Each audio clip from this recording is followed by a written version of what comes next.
새벽에 나오신 모든 분들에게 하나님께서 말씀의 능력과 기도의 응답 주시기를 간절히 소망합니다. 오늘 시편 76편은 어려운 상황 속에서도 우리에게 승리를 주신 하나님에 대한 이야기로 귀결되고 있습니다. 크게 본문은 네 부분으로 나눠지게 되는데요, 1절에서 3절을 보시면 시온에 계신 하나님에 대해서 선언을 하고 있습니다. 4절에서 6절은 왕이신 권능의 하나님에 대해서 선포를 하고 있고, 7절에서 9절이 가장 중요한 76편의 내용인데요, 7절에서 9절은 가난한 자들을 구원하시는 하나님에 대해서 설명을 하고 있습니다. 마지막 10절에서 12절은 경배받기에 합당하신 하나님에 대해서 선언을 하고 있습니다. 이제 말씀을 하나씩 살펴볼까요? 1절에서 3절을 보시면 시온에 계신 하나님에 대해서 설명을 하고 있습니다. 1절부터 한번 볼까요? 하나님은 유다에 알려지셨다. 그의 이름이 이스라엘의 크시도다 라고 1절은 선언하고 있습니다. 이번 파리 올림픽에서 새로운 얼굴들이 많이 등장을 했습니다. 저도 여러 군데를 다녀보니까 막 현수막을 크게 붙여놨더라고요. 은메달을 땄다, 동메달을 땄다, 누구의 아들이다, 우리 지방 출신이다 하면서 현수막을 붙여놓은 것을 보게 되었습니다. 올림픽 전까지만 해도 이 선수가 누구였고 어디 출신인지를 전혀 몰랐는데, 올림픽이 딱 끝나고 메달을 따는 순간 이름이 알려지게 되었습니다. 온 세상 사람들이, 올림픽을 시청한 사람들은 그 선수가 누구인지를 기억하게 됐죠. 근데 여러분, 오늘 1절을 보면 하나님은 유다에 알려지셨다는 것입니다. 그 다음 밑줄을 보실까요? 유다에 알려지셨다는 얘기는 유다에 있는 모든 백성들이 하나님의 이름을 알았다는 것이죠. 하나님의 이름이 알려지는 만큼 성도들에게는 기쁜 일이 없습니다. 여러분 자녀의 이름이 세상 사람들이 기억하고 정말 찬양하고 칭찬할 수밖에 없는 이름으로 알려진다면 얼마나 부모 입장에서 기쁨이 되겠습니까? 여러분, 성도들도 하나님의 이름이 곳곳에 알려지는 것을 기뻐하고 감사할 수 있어야 됩니다. 근데 요즘 한국교회 현실을 보면 하나님의 이름이 영광스럽게 알려진 것이 아니고 참 수치스럽고 부끄럽게 알려지는 것이 참 우리의 많은 사람들의, 성도의 고민이고 아픔이기도 합니다. 여러분, 하나님은 유다에 알려지셨고 그의 이름이 이스라엘이 크시도다고 했는데요, 2절을 한번 볼까요? 2절에 중요한 단어가 나옵니다.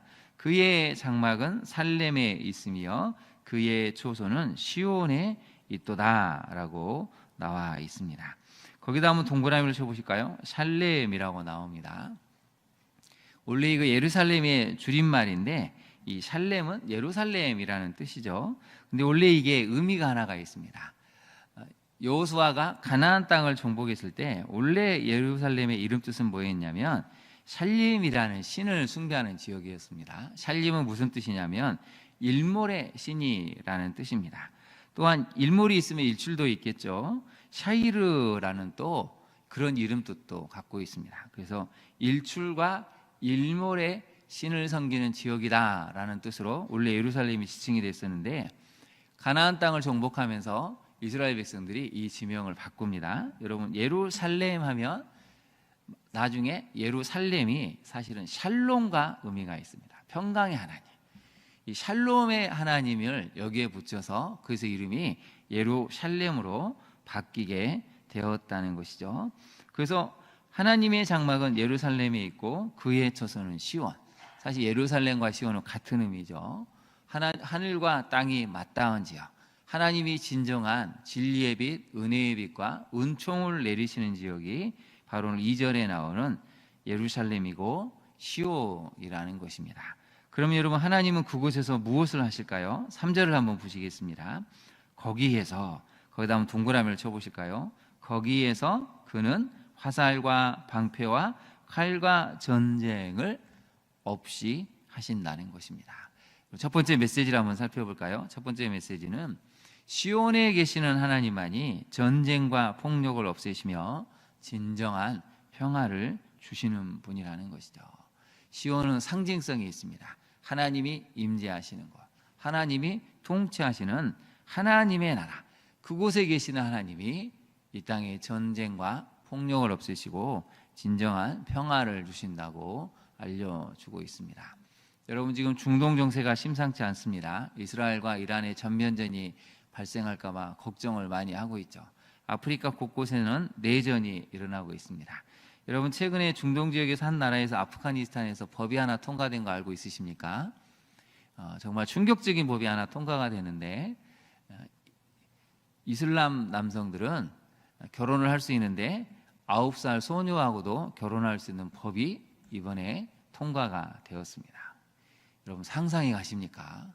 초등학교 이제 1학년, 2학년짜리하고 이슬람 남성들이 결혼할 수 있는 법이 최근에 추진되고 통과가 되어서 많은 여성들이 분노를 하고 있습니다. 여러분 하나님을 알지 못하면, 하나님이 누구신지를 이해하지 못하면 아무렇지 않게 악을 행할 수 있고 무엇이 옳고 그른지 미혹되어서 잘못된 길로 갈 수 있다는 것이죠. 하나님만 이 땅의 모든 미혹을 없애시고 전쟁과 폭력을 없애신다고 하십니다. 그처럼 3절에 나오는 거기에서는 사실은 이걸 단어로 한번 바꿔볼까요? 우리 가정에서, 직장에서, 그리고 광양중앙교회에서, 대한민국에서 화살, 방패, 칼과 전쟁으로 상징하는 폭력이, 혐오가, 차별이 사라지는 곳이 되어야 합니다. 바로 믿는 사람들을 통해서 하나님이 통치하시는 하나님 나라의 가치관을 갖고 있는 사람들이 그곳에 있을 때 모든 칼과 창과 방패로 비유되는 이런 폭력과 혐오와 차별이 사라져야 한다는 것입니다. 그것은 바로 시온에 하나님이 계실 때, 우리 안에 하나님이 살아계실 때 가능한 일이 된다고 성경은 알려주고 있습니다. 적용을 한번 해볼까요? 여러분 하나님만이 세상에 진정한 평화를 주시며 폭력과 전쟁을 끝내실 분임을 믿습니까? 그렇다면 우리가 하나님을 간절히 붙들어야 됩니다. 하나님을 간절히 붙든다는 것은 내가 그렇게 살아낸다는 것입니다.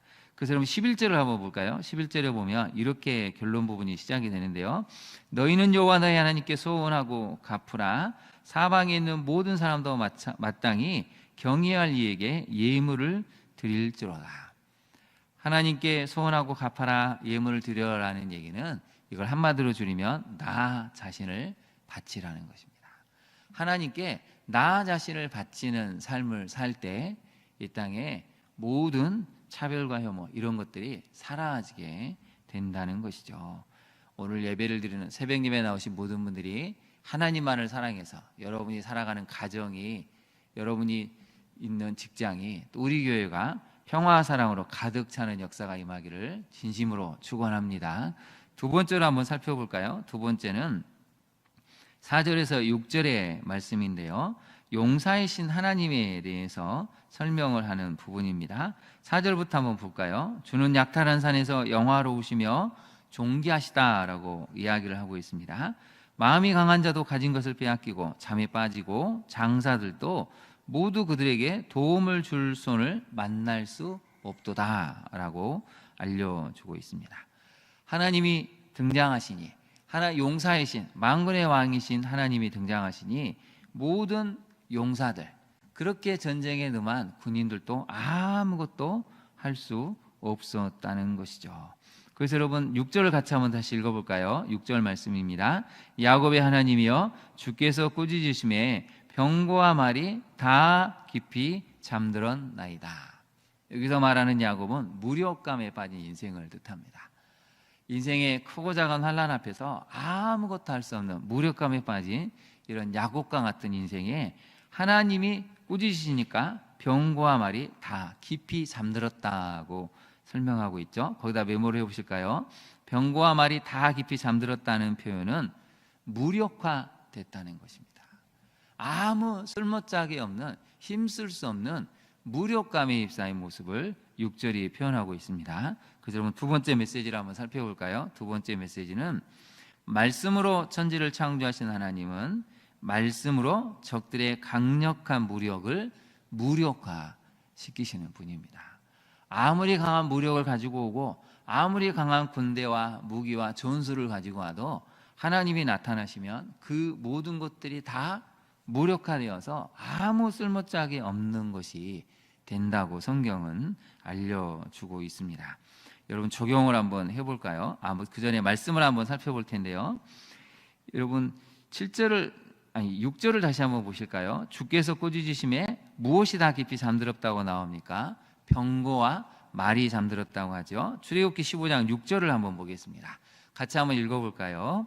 이때에 모세와 이스라엘 자손이 이 노래로 여호와께 노래하니 일렀으되 내가 여호와를 찬송하리니 그는 높고 영화로우시며 말과 그 탄 자를 바다에 던지셨음이로다.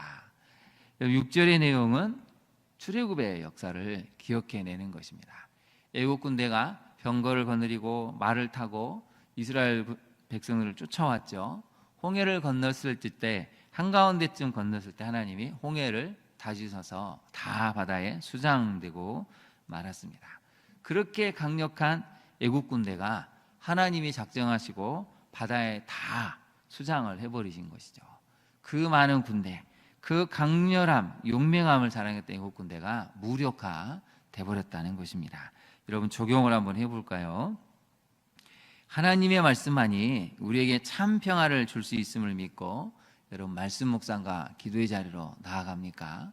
하나님만이 우리에게 진정한 평화를 주실 수 있음을 믿는다면 우리는 매일매일 말씀을 묵상하고 기도하는 자리에 나가서 강한 자의 모든 것을 무력화시키는 그 하나님을 만나고 용기를 얻어야 한다는 것입니다. 세 번째를 한번 살펴볼까요? 세 번째 메시지입니다. 하나님은 땅의 모든 가난한 자들을 위해서 일어나시며 싸우시는 분이십니다. 이게 8절과 9절에 나와 있습니다. 먼저 여러분 한번 7절을 한번 보실까요? 7절을 보시면 주께서는 어떤 분이시라고 나옵니까? 경외 받을 이시다. 거기다 밑줄을 그어보시죠. 주님은 경외 받을 이십니다. 그래서 하나님은 어떤 분입니까? 자녀들이 물어봤을 때 이 구절을 한번 들려줘야 됩니다. 하나님은 천지를 창조하시고 사람을 창조하시고 이 땅의 모든 창조 질서를 운행하시는 분이시고 우리를 구원하시는 분. 또 하나는 7절에 나온 것처럼 우리 주께서는 경외 받을 이시라고 알려줘야 한다는 것입니다. 그래서 여러분 8절 한번 볼 거예요. 주께서 하늘에서 판결을 선포하심에 땅이 두려워 잠잠했다라고 나옵니다. 근데 여러분 여기서 누구를 위해서 판결을 하냐면 9절에 이제 나옵니다. 9절을 한번 볼까요? 곧 하나님이 땅의 모든 온유한 자를 구원하시려고 심판하러 일어나신 때다라고 설명하고 있습니다. 여러분 온유한 자에다 한번 동그라미를 쳐보시고 메모를 해보실까요? 원래 이 번역은 가난한 자라는 뜻입니다. 정말 마음이 가난한 자, 실제로 삶이 가난한 자를 하나님이 구원하시려고 심판하려고 일어나신다는 것이죠. 그래서 여러분 우리 성도들은 정말 땅의 가난한 사람들, 사회적 약자들을 위해서 애통하는 마음을 가지고 긍휼함을 가져야 합니다. 왜냐하면 하나님이 바로 땅의 모든 온유한 자, 가난한 자를 구원하시려고 심판하러 일어나시기 때문이죠. 하나님이 가난한 자와 고아들을 과부를 위한다고 성경 곳곳은 이야기를 하고 있는데 어찌된 일인지 우리는 정작 관심이 별로 없는 것 같습니다.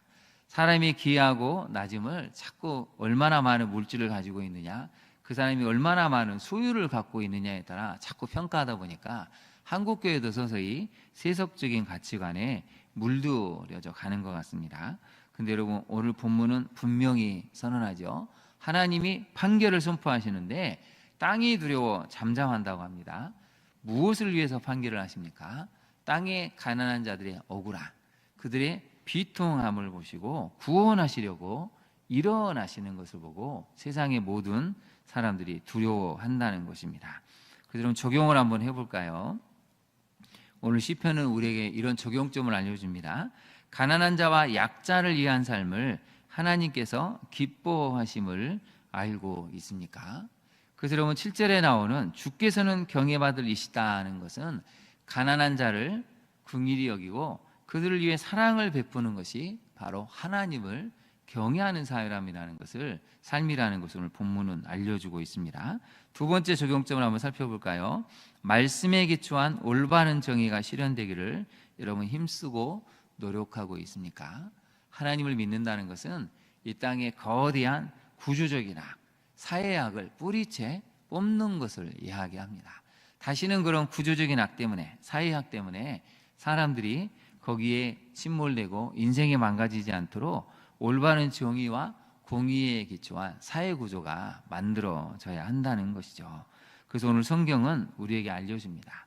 하나님은 경외받을 분이신데 바로 가난한 자를 위해서 힘쓰고 애쓰는 사람을 통해 경외를 받으신다고 오늘 성경은 알려주고 있습니다. 그래서 여러분 10절을 한번 볼까요? 10절을 보시면 진실로 사람의 노여움은 주를 찬송하게 될 것이요 그 남은 노여움은 주께서 금하시리이다 라고 했는데요. 이게 원래 이런 뜻입니다. 진실로 사람의 분노는 주님의 영광을 더할 뿐이다는 것이죠.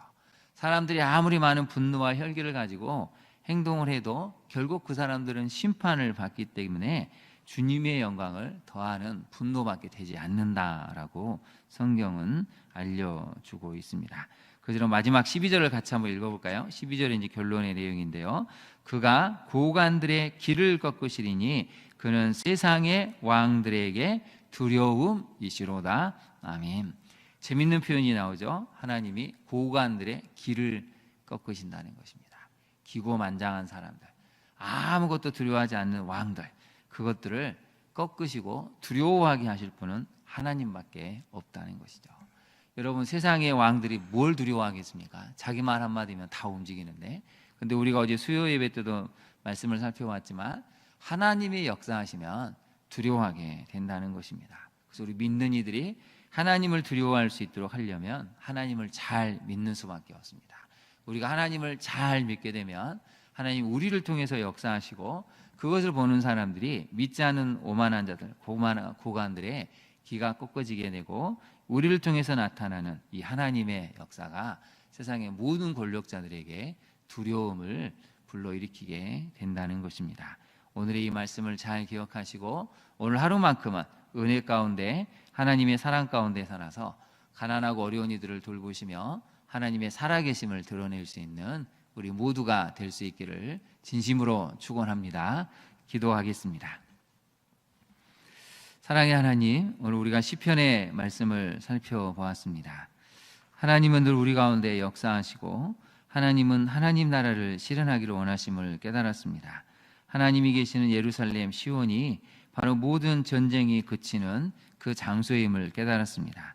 내 안에 계시는 하나님 때문에 내가 살아가는 가정이 또 직장이 교회가 진정한 평화와 안식이 넘쳐나는 곳이 되기를 간절히 소망합니다.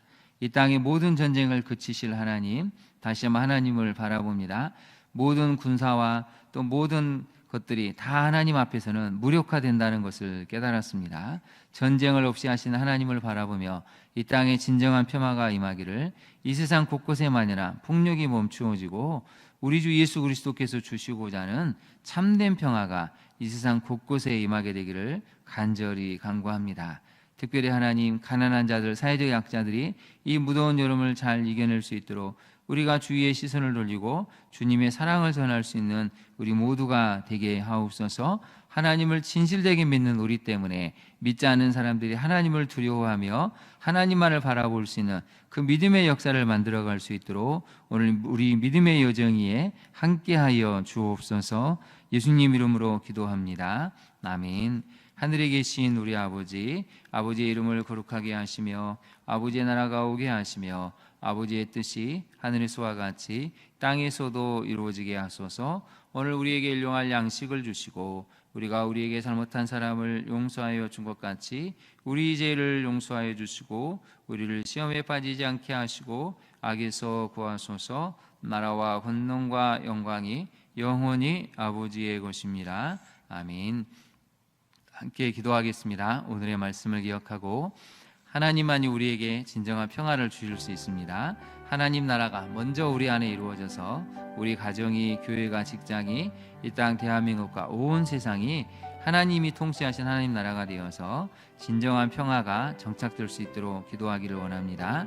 또한 하나님이 함께 하시기 때문에 이 땅의 모든 그런 것들이 다 무력화되는 그 교만과 오만함들, 전쟁을 일으키려고 하는 그런 모든 군사력들이 철저하게 무력화되는 그 은혜의 역사가 나타나게 해달라고 기도해야 되겠습니다.